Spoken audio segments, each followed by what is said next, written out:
Imagine this: a 7-year-old girl, Zoe, standing tall in a sparkly gold dress, clutching a tiny red box in her trembling hands. The room's alive, glasses clinking, Christmas lights twinkling, family laughter echoing like a holiday movie. But Zoe's eyes, they're locked on her grandmother, sharp, unyielding. She steps forward, voice steady as steel, and says, "Grandma, Dad told me to give you this, if you ever made me feel invisible again." The chatter stops. Forks freeze midair. When that box is opened, it's not the grandmother who screams, it's Zoe, a raw, piercing cry that shatters the room's perfect facade. What's in that box? Why does a little girl's shout turn a family upside down? Hold tight. I'm about to tell you a story that'll hit you right in the heart. I thought I'd struck gold when I married Ethan. A big, loud, all-American family. The kind you see in those feel-good holiday commercials. Summer barbecues with burgers sizzling. Thanksgiving touch football in the backyard. Christmas parties so picture-perfect they could have been framed. Ethan's mom, Margaret, was the queen of it all. She had a voice that could silence a room, a knack for turning every holiday into a glossy magazine spread. I admired her strength. Heck, I wanted her to like me, at first. It seemed like she did. A quick smile at my pecan pie, a pat on the back when I helped with dishes.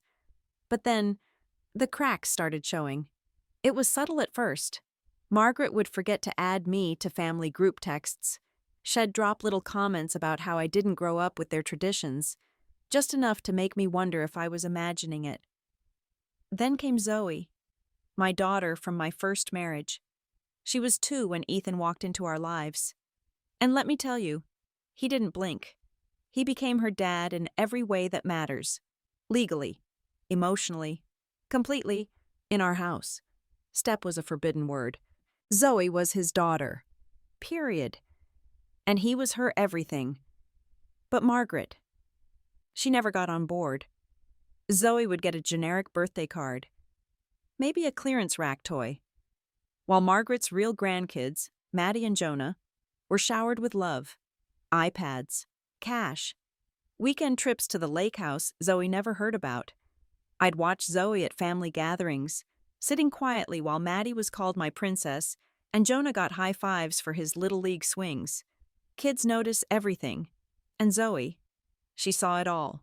Her big, curious eyes would follow Margaret, waiting for a hug that never came. She'd ask me, soft and small, "Why doesn't Grandma pick me for game night?" I'd mumble something about Grandma being busy, but it tore me up inside. I was lying to her, and to myself. Maddie, though, was different. She's Ethan's niece, a year younger than Zoe, with a shy smile and a heart bigger than she knew what to do with. Margaret doted on her. New dresses, sparkly jewelry, all the things Zoe never got. But Maddie saw the difference. She'd catch Zoe's eye when Margaret handed her another fancy gift, her face clouding with guilt. Maddie loved her grandma fiercely. She was terrified of losing that love, so she didn't speak up. Instead, she'd find quiet ways to make it right, ways that broke my heart even more. Our family was the kind you'd find in any American suburb, close-knit on the surface, with holiday traditions that felt sacred. Christmas was the big one, a glittering affair at Margaret's house, with a tree that touched the ceiling and enough food to feed a small army. But beneath the tinsel and turkey, there was a tension nobody talked about. Margaret's favoritism wasn't just a quirk, it was a wall, and Zoe was on the wrong side of it. I kept hoping it'd get better, that Margaret would see Zoe the way Ethan and I did. But as the holiday season loomed, I started to realize hoping wasn't enough. Zoe deserved more than my excuses, and deep down, I knew she was about to demand it. About a month before Christmas, the family gathered at Margaret's house to plan the holiday season. You know, the kind of meeting where everyone argues over who's bringing the cranberry sauce and how many lights the tree needs. The air smelled of cinnamon candles, and the kids were buzzing with excitement, already dreaming of presents. Margaret stood at the head of the table, her smile as polished as the silverware, and started doling out her usual praise. "Maddie's my little princess. Always stealing the show," she said, pinching Maddie's cheek. "And Jonah, my star athlete. Gonna make the pros someday." The room chuckled, nodding along. Then she turned to Zoe, her smile tightening just a fraction. "And Zoe, well, she's sweet, but different." "Right." The words landed like a slap. Everyone laughed, thinking it was some cute grandma joke. But I saw Zoe's face, her big eyes dropping to her lap, her small hands gripping the edge of her dress so tight her knuckles paled. Different. That word hung in the air, sharp and heavy. I wanted to jump up, to yell. What's that supposed to mean? But I froze, my throat tight, hoping someone else would call it out. Ethan sat beside me, his jaw clenching. I could practically hear his teeth grinding, but he didn't speak. Not yet. Maddie, though, caught Zoe's eye across the table. Her face clouded, like she knew something wasn't right. Later, as the adults debated turkey recipes, Maddie slipped away from the chaos and found Zoe in the corner of the living room, staring at a pile of Christmas catalogs. "Hey, Zoe," Maddie whispered, her voice barely audible over the chatter. She held out a shiny new doll Margaret had given her earlier that week, one of those fancy ones with braided hair and a velvet dress. "Want to play with her? I know you like dolls." Zoe's eyes flickered with surprise, then softened. She took the doll, her fingers brushing Maddie's. "Thanks, Maddie," she said, her voice small but warm. They sat there, heads bent together, making the doll dance across the coffee table. For a moment, Zoe's smile came back, but I knew that word, different, was still burning inside her. I watched from across the room, my heart aching. Maddie was trying to fix something she didn't break, but a doll couldn't erase what Margaret had done. 2 weeks later, early December now, we were back at Margaret's for the annual tree decorating party. The house was a winter wonderland, with garlands draped over every doorway and a massive fir tree waiting to be dressed up. The kids were tasked with hanging ornaments, their giggles filling the air as they fought over who got to place the star. Zoe was right in the mix, her gold headband catching the light as she reached for a glittery snowflake. But then I noticed Margaret watching her, not with warmth, but with that same tight-lipped look. My stomach knotted. I should have known something was coming. Zoe stepped away to grab more ornaments from the hallway, and that's when she heard it. Margaret's voice, low but cutting, talking to Ethan's sister by the fireplace. "Zosa's sweet. Don't get me wrong," Margaret said, "but she's not my real grandchild. She's not Ethan's blood, just his kid from that woman." The words sliced through the festive hum like a knife. Zoe froze, her hands trembling around the ornament, the glitter dusting her fingers like tiny tears. I was too far to hear, but I saw her face, the way her lips parted, the way her shoulders curled inward. She wasn't alone, though Maddie was nearby, clutching a string of tinsel, her eyes wide with shock. Shed heard it too. Maddie didn't say anything. She was too scared, too afraid of losing the grandma who called her princess. Instead, she did what she always did. She tugged Zoe behind the tree, out of sight, and pulled a small box of peppermint candies from her pocket, a treat Margaret had slipped her earlier. "Here, Zoe," Maddie whispered, her voice shaking. "Take some. I'm sorry. I don't want Grandma to be mad at me." Zoe's eyes were glassy, but she took the candies, her fingers brushing Maddie's again. "It's okay, Maddie," she said, but her voice was different now. Not just hurt, but determined. She popped a candy in her mouth, the crunch loud in the quiet corner, and stared at the tree like she was planning something bigger than ornaments. I didn't know it then, but that moment, those cruel words, lit a fire in Zoe. She wasn't going to stay invisible much longer. Mid-December rolled in like a freight train. the air heavy with the scent of pine needles and peppermint sticks. A week before the big Christmas party, we piled into Margaret's dining room for a family dinner to hammer out the final holiday plans. The place was a vision of suburban perfection, flickering candlelight bouncing off polished oak, a table sagging under heaps of roast chicken, creamy mashed potatoes, and green beans slick with butter. It should felt like a warm hug, like something ripped from a Norman Rockwell painting. But my stomach was twisting itself into knots. Margaret's words from the past month kept looping in my head, calling Zoe different at the planning meeting, sneering that she wasn't a real grandchild at the tree decorating party. Every laugh, every glance in that room felt loaded, like we were all tiptoeing around a bomb. Zoe sat across from me, her gold headband catching the soft glow of the chandelier, her fork poking at a pile of potatoes she hadn't touched. Her eyes, usually bright with curiosity, were clouded, like she was bracing for something. Ethan was next to her, his broad shoulders hunched, his jaw so tight I could hear his teeth grinding from across the table. He'd been quiet since the tree decorating party, but I knew him. He was a volcano, simmering, waiting for the right moment to erupt. Maddie, Ethan's niece, sat beside Zoe, her pigtails bobbing as she stole nervous glances at her cousin. Margaret, at the head of the table, was in her element, all smiles and commanding gestures, like a queen holding court. But I wasn't fooled. I was watching her every move. And so was Zoe, halfway through the meal. As the clink of silverware filled the air, Margaret clapped her hands to get everyone's attention. "Time to talk about our Secret Santa game," she announced, her voice dripping with that syrupy pride she reserved for her real grandkids. "Maddie and Jonah always come up with the best surprises, don't you, my darlings?"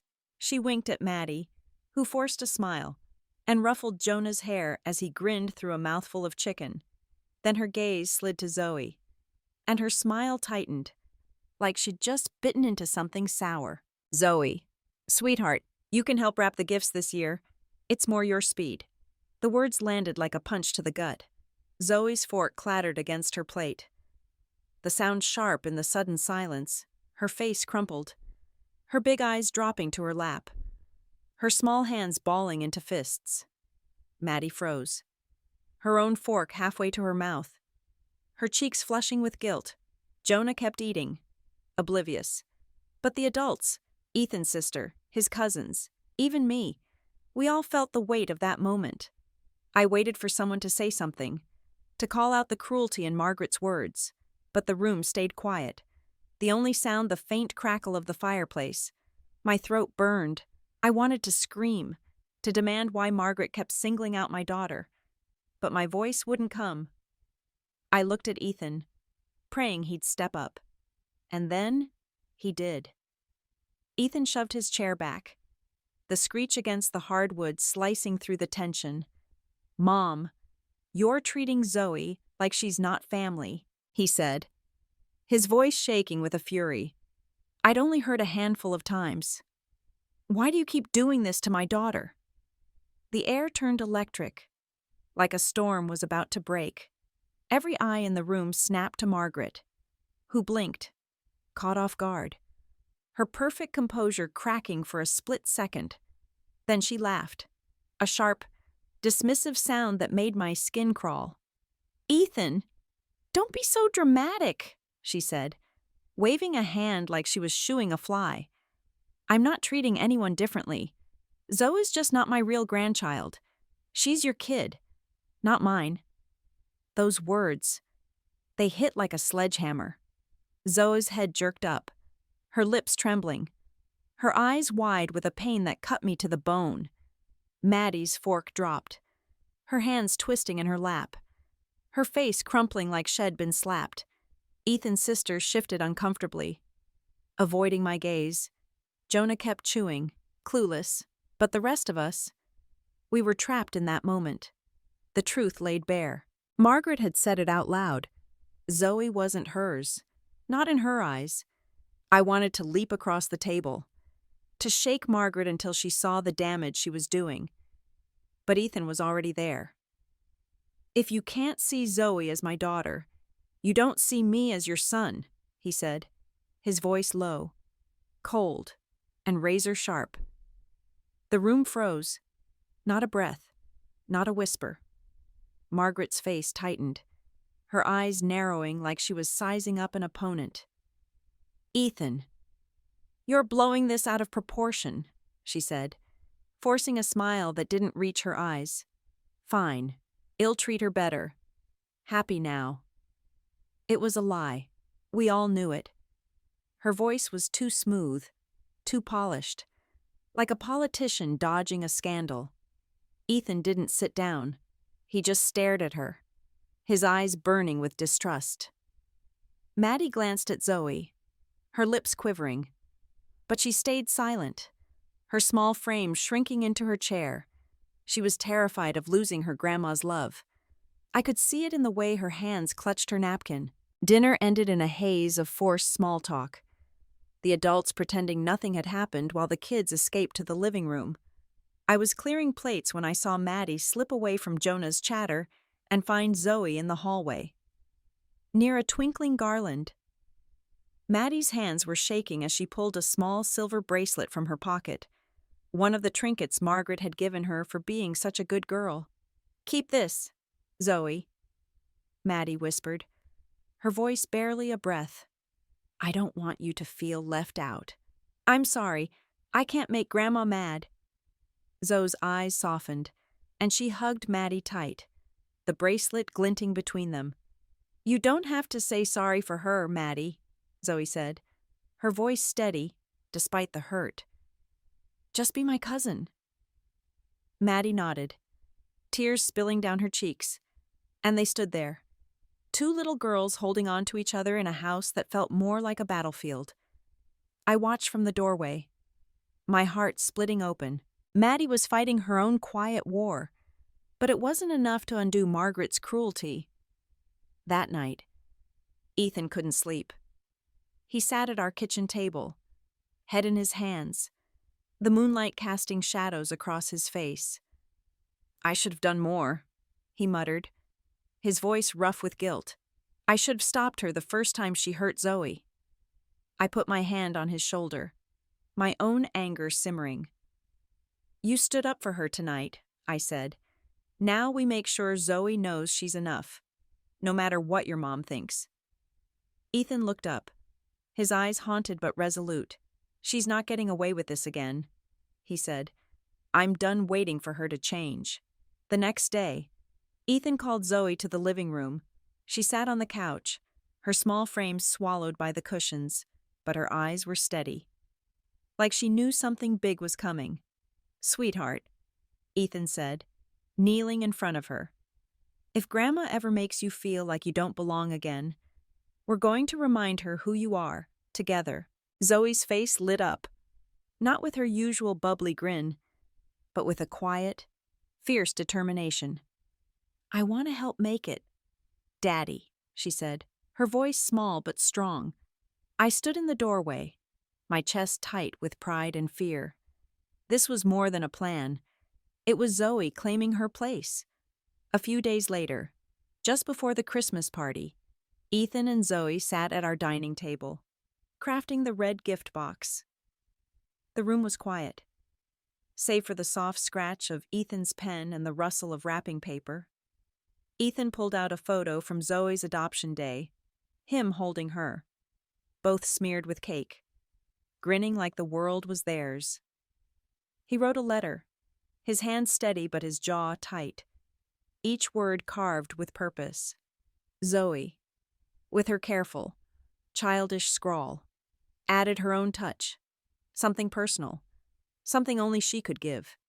Maddie's quiet gestures, the doll, the candies, the bracelet, had shown Zoe that some people saw her, even if they were too scared to speak. Now, as Zoe taped the box shut, her eyes gleamed with resolve. She wasn't just fighting for herself anymore. She was fighting for Maddie, for Ethan, for every moment she'd been pushed aside. This box wasn't a gift. It was a declaration. And Margaret was about to learn what happened when you underestimated a 7-year-old. The Christmas brunch at Margaret's was a spectacle straight out of a holiday catalog. A towering fir tree dripping with gold ornaments, a fireplace crackling with warmth, a dining table gleaming with fine china and crystal goblets. The air hummed with the scent of cinnamon rolls and glazed ham, and the family buzzed with forced cheer, their laughter ringing hollow to my ears. I sat on edge, my fingers twisting the napkin in my lap, every nerve screaming that today was different.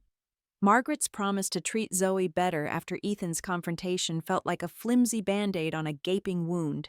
Zoe, in her sparkly gold dress, the one she'd picked out herself, sat quietly, her small hands folded around the red gift box she and Ethan had crafted. Her eyes weren't soft anymore. They were steel, locked on Margaret like a hawk.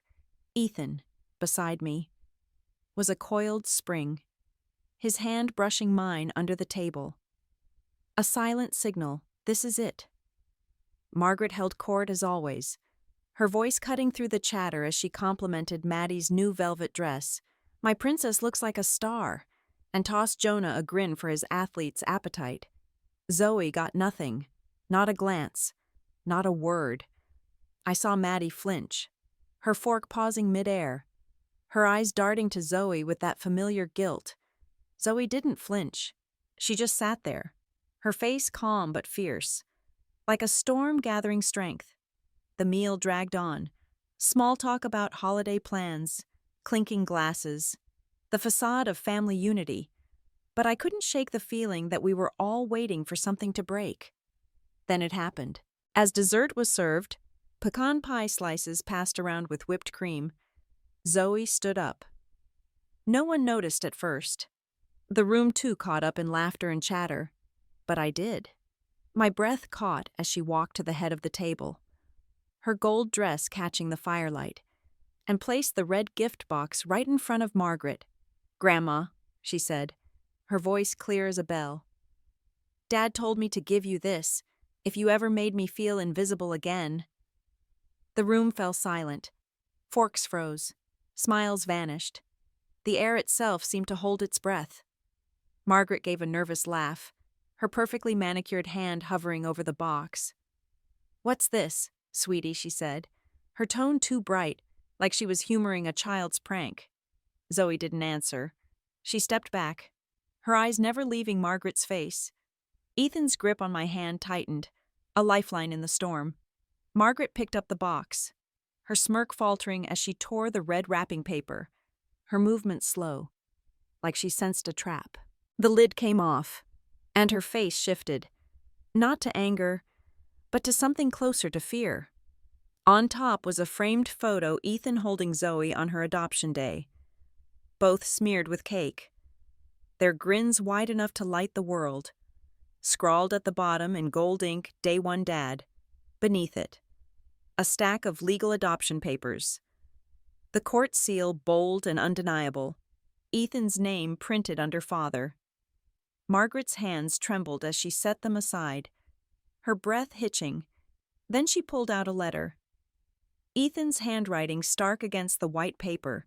She read silently, her lips moving, her face paling with every word. "Mom."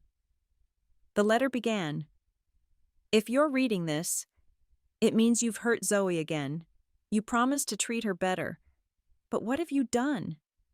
Zoe is my daughter, your granddaughter, by love, by law, by every choice I've made. You've treated her like an outsider, and in doing so, you've pushed me away. I won't let Zoe grow up doubting her place. She belongs. If you can't love her as your own, you're choosing to lose us all. This is your last chance to show you understand what family means." Ethan. The room was a tomb.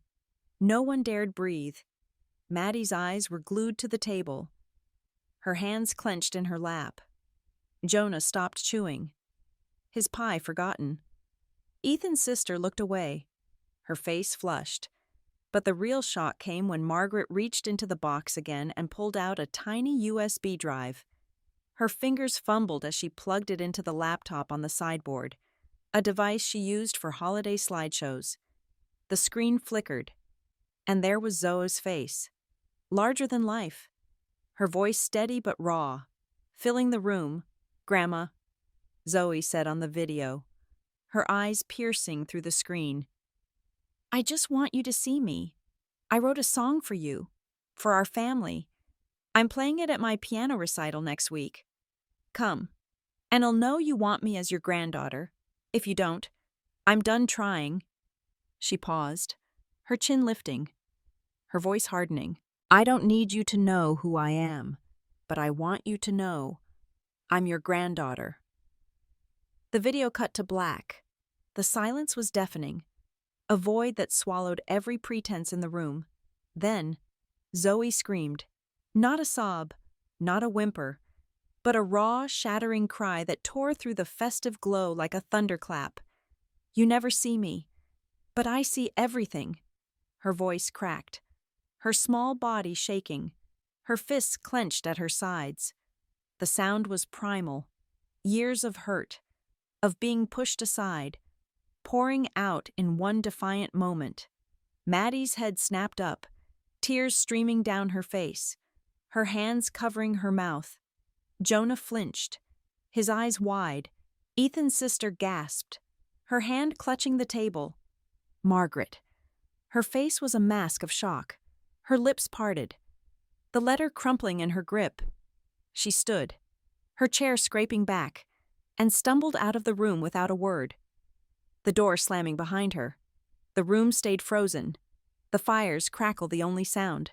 Zoe stood there, chest heaving, her eyes blazing with a strength I'd never seen. Maddie reached for her hand under the table, her fingers trembling. But Zoe didn't need comfort, not yet. She'd done what she came to do. Ethan pulled me close, his breath ragged, his eyes locked on our daughter. We didn't speak. We didn't need to. Zoe had just drawn a line in the sand, and there was no going back. The silence after Zoe's scream lingered like a ghost in Margaret's dining room. The Christmas brunch, once a glittering showcase of family unity, felt like a stage where the curtains had been ripped down. Margaret's abrupt exit left a void, the slam of the door echoing in my ears.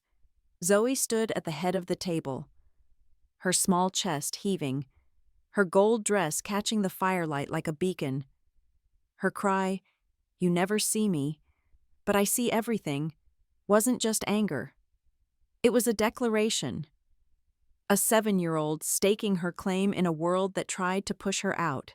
Maddie's tear-streaked face turned to Zoe, her hand reaching out under the table, trembling but steady.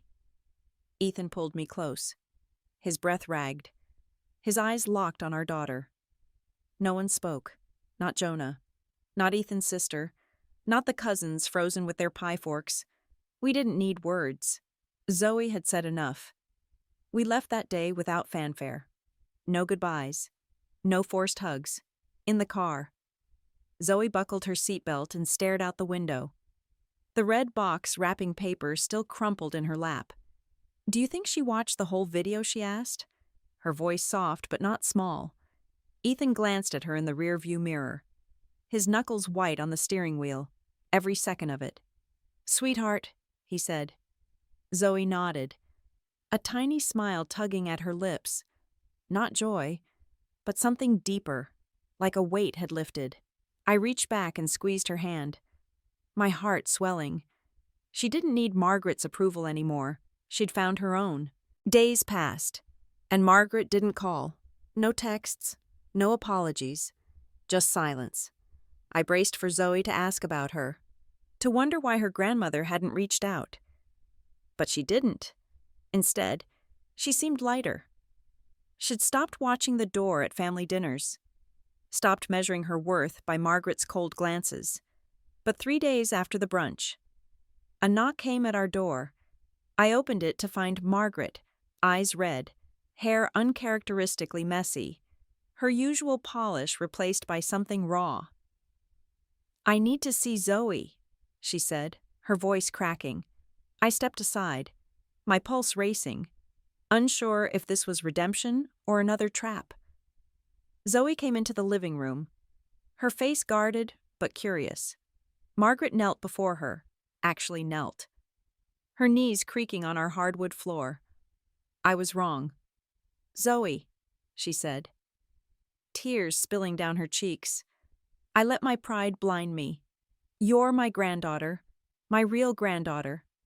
And I'm so sorry I made you feel otherwise." She pulled a small velvet box from her coat and opened it, revealing a silver necklace with a star pendant, engraved with Zoe, my granddaughter. Tucked beside it was a handwritten letter. The ink smudged from her tears, admitting her selfishness and promising to change. Zoe stared at the necklace, then at Margaret, her eyes searching for truth.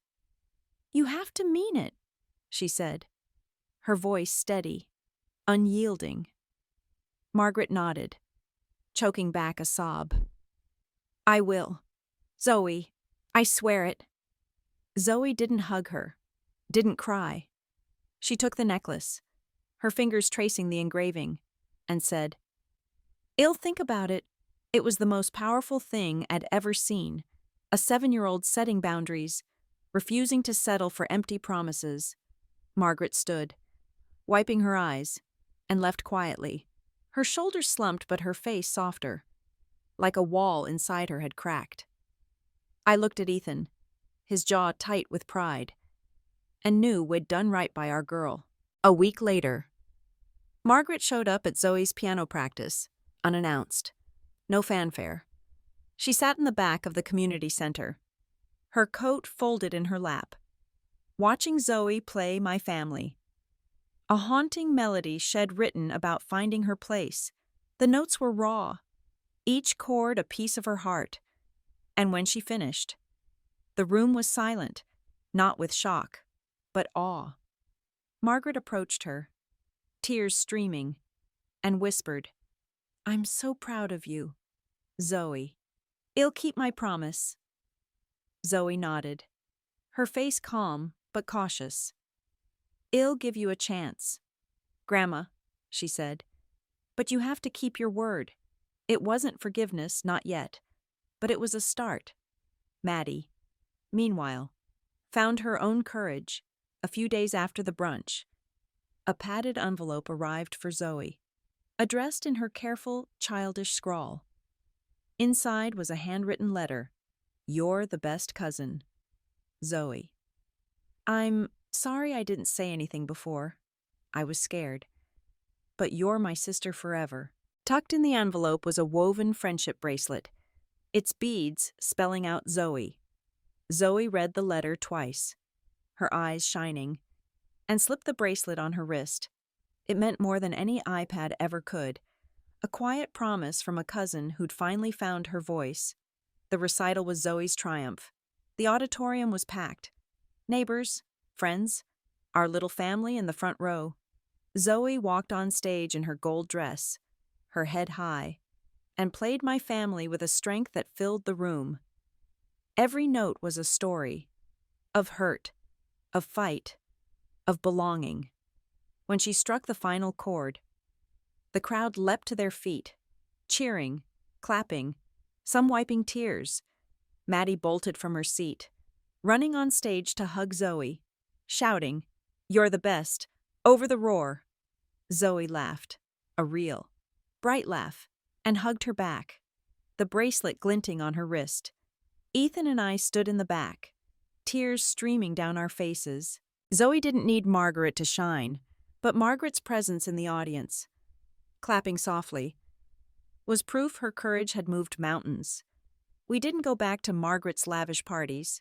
Instead, we built our own traditions. Pizza nights with gooey mozzarella, backyard campfires with s'mores, Zoe teaching us her piano tunes on our old keyboard.